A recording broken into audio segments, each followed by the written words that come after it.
আজকে একটা কথা বলবো, যা শুনলে গা শিউর উঠবে। আমার সাথে থাকুন, আমি একটা একটা বুঝিয়ে বলছি। এটা কি সম্ভব? এটা মানুষের মন এত নিচু হয়ে গেছে, যা প্রশ্ন রাখলাম জনগণের মাঝে। বাংলাদেশ আসলে অনেক দূর এগিয়েছে।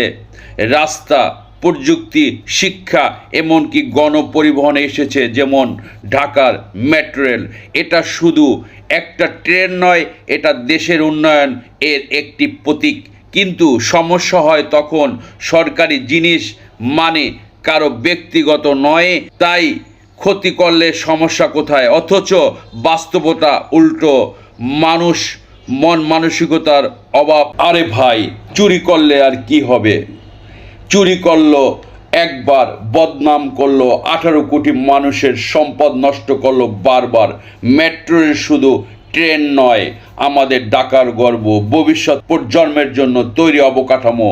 একজনের লোভে 18 কোটি মানুষের সুখ মুখ নিচু হতে পারে না। দেশ গড়তে বছর লাগে, নষ্ট করতে লাগে এক মুহূর্ত।